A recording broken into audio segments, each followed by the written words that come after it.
Alright, so we're going to be looking at how to solve equations using a square root. So when we look at these, if we start with one of our basic ones, x squared equals 16, what would you do to get rid of the x squared? Square root both sides. So what does x equal? But that's actually only half the answer. Because you want to think about what number there's another number that when you square it also gives you 16 besides 4. Can anyone think of a number that we can square? -4. When you solve using square roots, you have to consider whether the number on the inside is either positive or negative. Because when we square it, the negative is going to go away, giving us the 16. So your answer here would be two answers, plus or minus 4, or 4 and -4. So on this one, what would it be? -9 and 9. And so one of the condensed ways that we write that is we write plus minus 9. That means 9 and -9. So it's a condensed way that we write our solution sometimes. Can you just write 9 and -9? Yeah, you can still do this. We are going to be getting into something soon, not yet, where we're going to want the condensed form, but for the final answer, you don't have to write it in condensed form. And so I'll talk about when we want to for sure use it, but for this, you can write them separately. Okay, so what we're going to be looking at today is how to solve equations that require us to do this square rooting. We're also going to be looking at how all of this applies to the graph, just like it has before. So on these first two, 1a and 1b, we're going to solve the equation for x and then graph it, identifying our solutions from the graph. So if we look at a, how might you go about solving that for x? Just get rid of x. Huh? Just basically get rid of x and then it would be -3. Get rid of x. Or like, What do you- sort of ignore it. Okay. But we're trying to solve for it. Oh wait, never mind, we add 4. We add 4. We don't want to get rid of it. If we were doing intercepts, you'd be on the right track, but we're not doing intercepts today. So if we add 4, we get the thing being squared by itself. So then we need to get rid of the square root. So how do we get rid, the squared. So we get rid of something squared by square rooting. And we get x minus 3 equals, and then for the square root of 4, we want to put plus minus 2. And this is where we want to use condensed at the moment, the plus minus. And then what do we have to do to finish solving for x? Add 3 to both sides. So I'm going to have 3 plus or minus 2 equal to x. Okay, then we're going to want to uncondense it. So we have to remember that this is going to mean 3 plus 2 and 3 minus 2. That would be the uncondensing, the separating the plus minus. So what is 3 plus 2? And what is 3 minus 2? There's your two x's.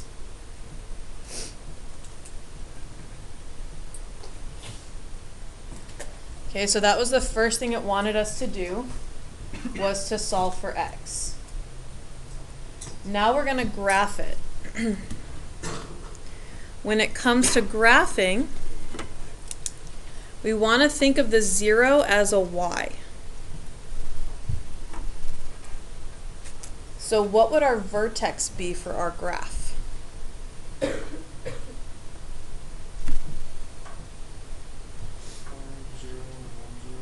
That's not our vertex.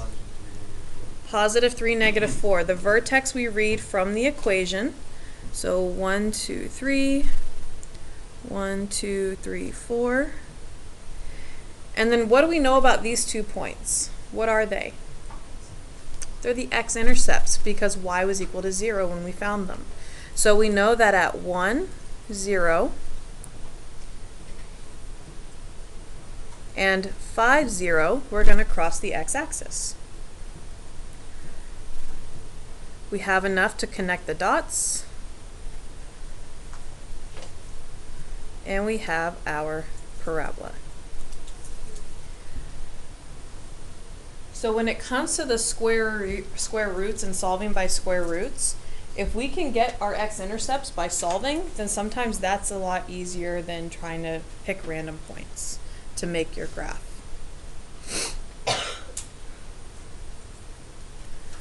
Okay, so you guys all have your assignment in front of you for this week, your packet for this week. This right here is what you're doing on the first 4, I think. Yeah. That whole front page, you're doing this. You're going to solve algebraically, you're going to graph it, and then you're going to identify your solutions from the graph. That part, your solutions to a quadratic, are the x-intercepts.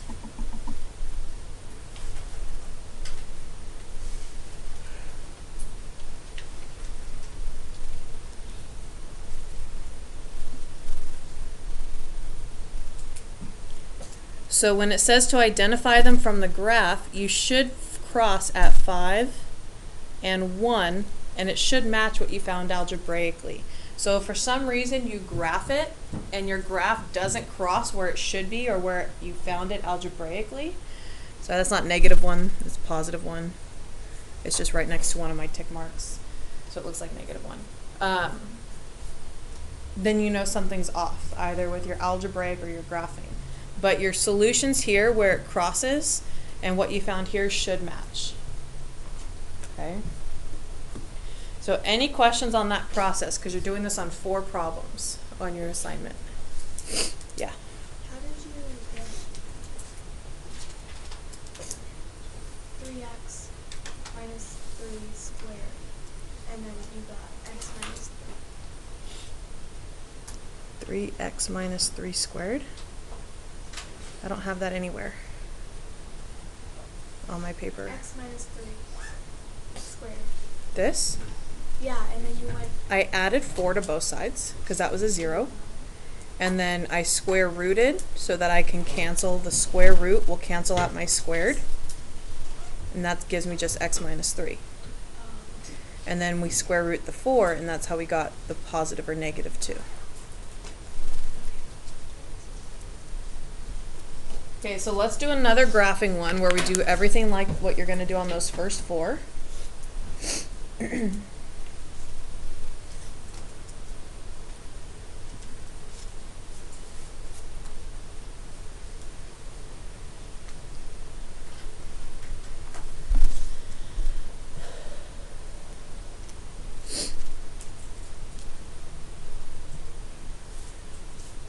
What's the first thing we want to do to solve for x? Subtract 6. Yeah, we're on B. That is correct for that one, but we're not there yet.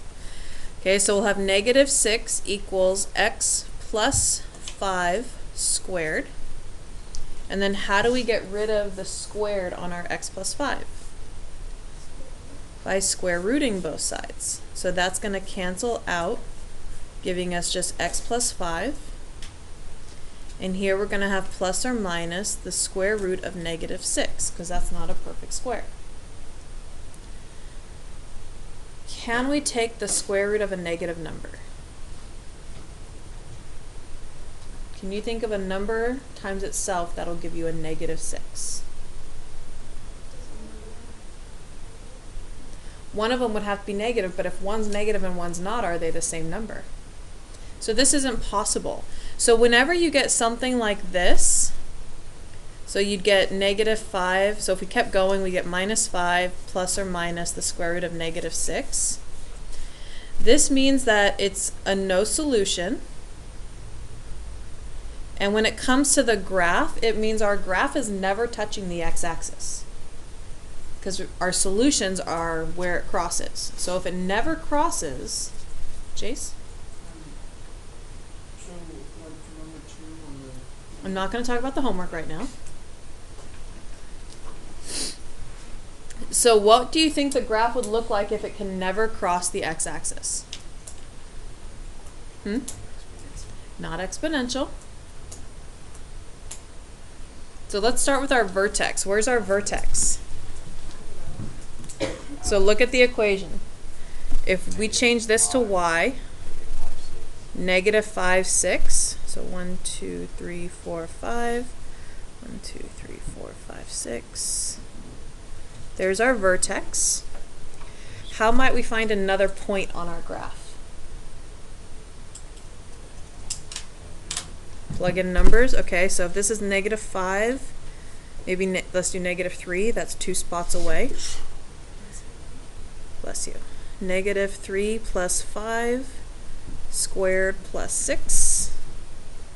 That'll give us 2 squared plus 6.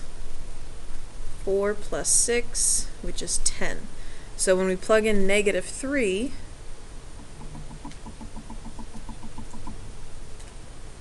we're going to be at 10. And then we can reflect that over, connect the dots. Huh? So what does it look like? It's still a parabola. That part's not going to change. So a parabola is not going to all of a sudden turn into a quadratic. Or sorry, into an exponential. What it means is that your graph is either going to be completely above your axis or completely below your axis. Okay, so it's never going to cross your x-axis. So if this is what number 2 is asking, where you get no solution, then your graph should look something like this.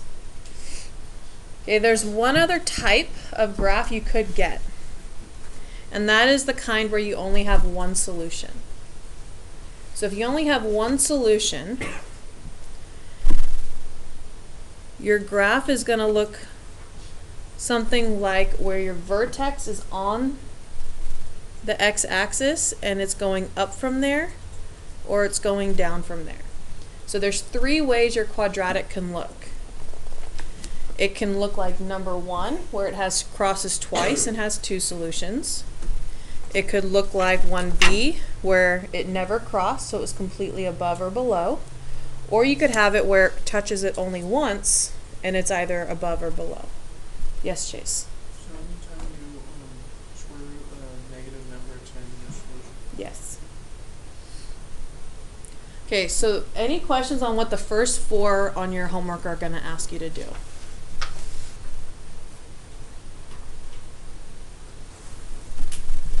Okay, the rest of it, you're just going to be solving for your x-intercepts algebraically, so you're not going to put it on the graph. You're going to solve and then state the number of x-intercepts based on how many solutions you get. So if we look at 2a. So Skyla, how would we start this one? Add 36. And then how do we get rid of the squared on our m? By square rooting. So what's the square root of 36? We don't want to forget the plus minus, so we'll say plus minus 36, or plus minus 6.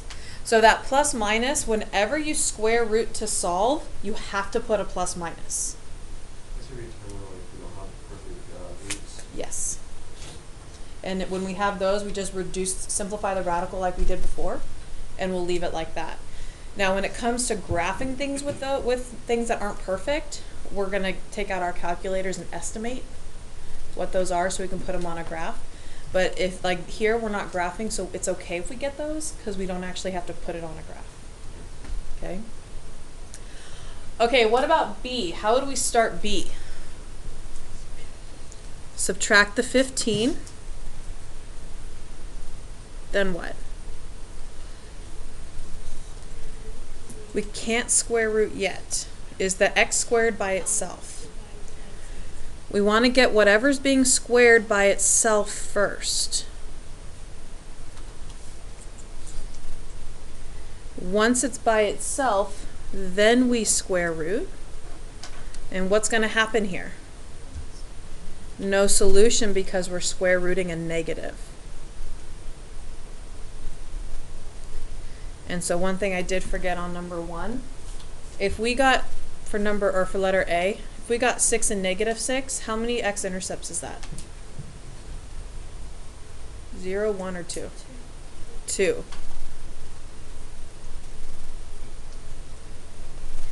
How many are we going to have on B? None.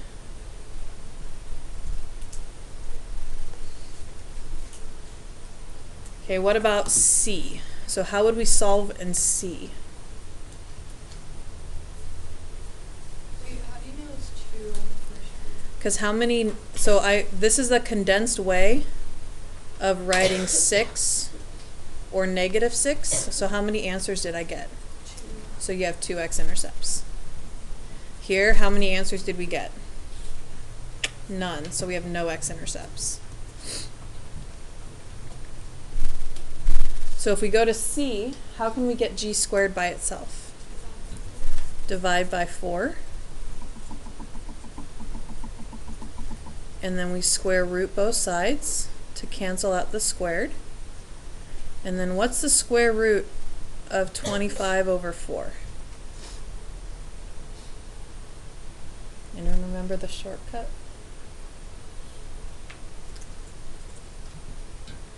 You just square root the top, square root the bottom. What's the square root of 25? What's the square root of 4? There's your square root. So how many x-intercepts did we get here? 2, because we got positive 5 root 2 and negative 5 root 2. So we have 2 x-intercepts. Okay, how are we doing so far? Doing okay? Yeah, Rosemary? So the only time it's no solution is when it's negative. When you have a negative inside of your square root, yes. How if, since 5 is in the perfect square? You can have non-perfect squares. Oh. It's just if it's negative that you have no solution. Okay, so we're going to do a few more that are a little more involved. So we're going to go to D, E, and F here, and then a word problem.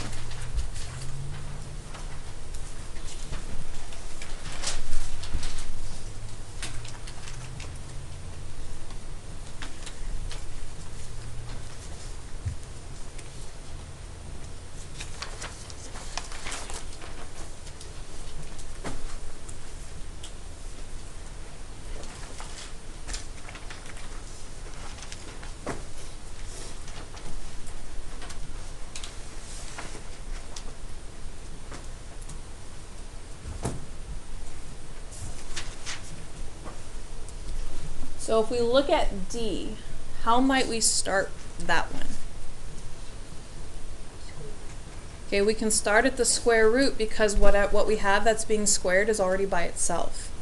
So we can start by square rooting both sides to cancel out the square root, the squared. So we're left with m minus 5, and then what's the square root of 16? Plus minus 4. And then we're going to add 5 to both sides. So 5 plus minus 4. And we want to remember that that means 5 plus 4 and 5 minus 4. That's how we separate the condensed form. So then what is 5 plus 4?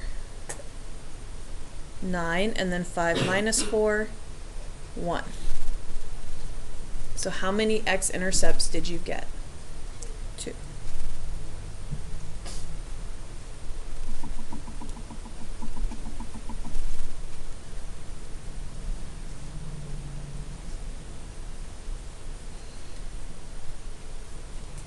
Okay, the next one, E.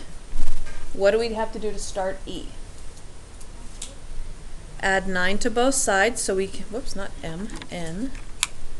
Add 9 to both sides so we can get our squared thing by itself.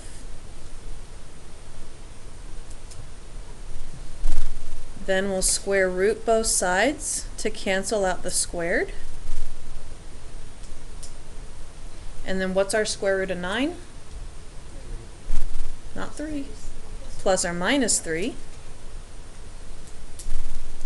And then we'll subtract 6 to both sides. And we want to then go and separate it. Negative 6 plus 3 and negative 6 minus 3.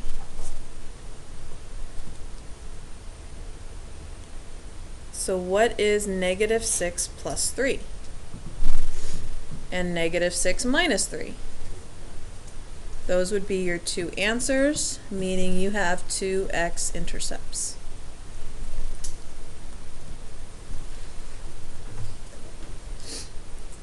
Okay, how are we doing so far? Still doing okay?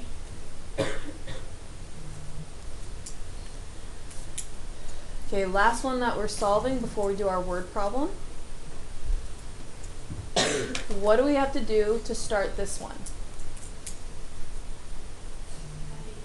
Add 8, because we want to again try to get what's being squared by itself. So we'll have 2 parentheses and minus, not plus. N minus 1 squared equals 8. Can we square root yet? No, what do we have to do? We got to get that 2 over there, so we're going to divide both sides by 2. Now can we square root? Yes. So we're going to square root both sides. I'm just going to bring my work up here. And we'll get n minus 1 equals plus or minus 2.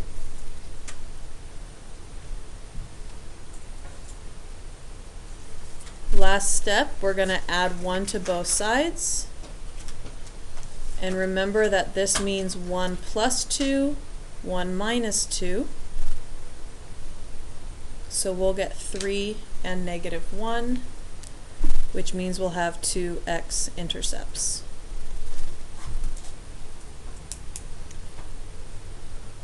Okay.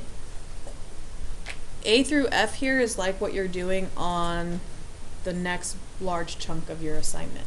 So the first 4 are the graphing, and then the next chunk are solving algebraically. When you have one, like F, it's like to be 2 n minus 1 squared equals 0. Would you, Divide by negative, or divide by 2. What's 0 divided by 2? like now? No, it's 0. 0 on top gives you 0. 0 on bottom gives you no solution. So that would just give you 0. What's the square root of 0? So then you'd have n minus 1 equals 0. Add 1 to both sides. You get n equals 1. that would be what it would look like if you only had one answer. Is you'd end up getting 0 even after you square root. It's still 0. That's the type that gives you just one solution, or one x-intercept.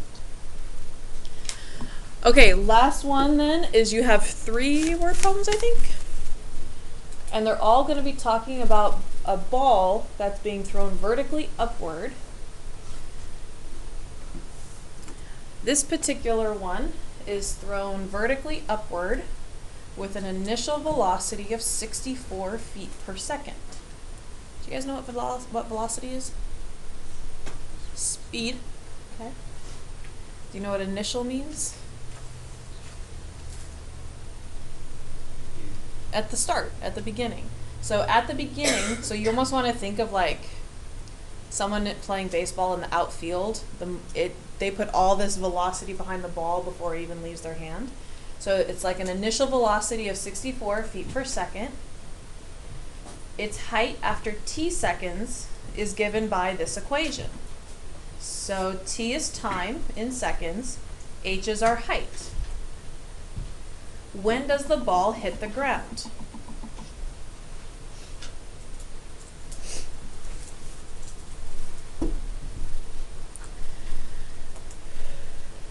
So this one, we kind of are going to look at it.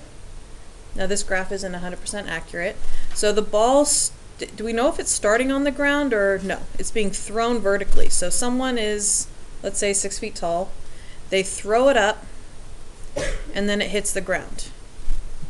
So we're looking for this x value of where is it when it hits the ground. Okay, in a picture form, that's what we're looking for. So how can we find that x value? Find the x-intercept. So to find the x-intercept, we take our height. We're looking for where is the height 0, or our y value is 0.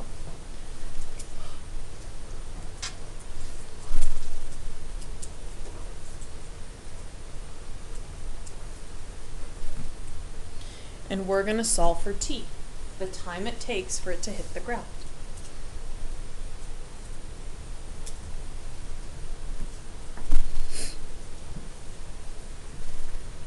So to solve this, we start by subtracting 144 to both sides.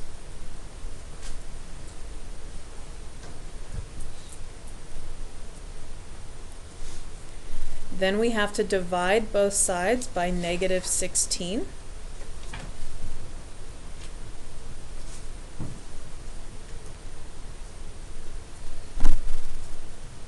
Anyone know what negative 144 divided by negative 16 is?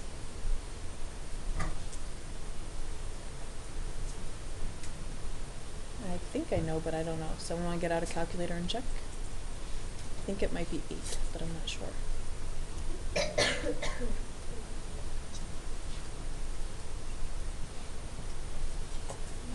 9. Okay. So this will equal 9. Thank you for checking because I was not right. So then we're going to square root both sides so that our squared and square root cancel out. Square root of 9 is plus or minus 3. And we're going to add 4 to both sides. So 4 plus or minus 3 equals t. So then we want to remember that this means we either have 4 plus 3 seconds or 4 minus 3 seconds.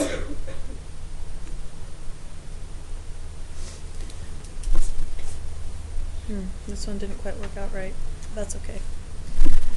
So we get 7 and 1. Yeah. Because since we were just doing 144 instead of 64, like on the bottom of the back, it should be 144. And that should be 64, shouldn't it?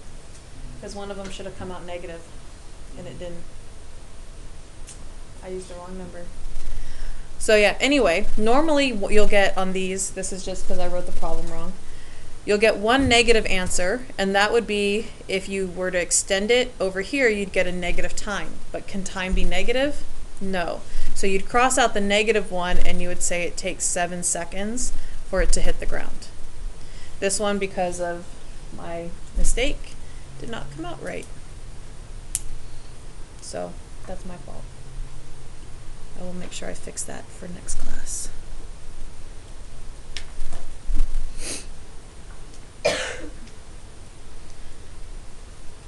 Okay, but even though I had made the mistake, the way you solve these is the same. You're going to set your height equal to 0, and you're going to solve for the time it takes to hit the ground. Okay, so how we solved it should be the same on those 3 problems on the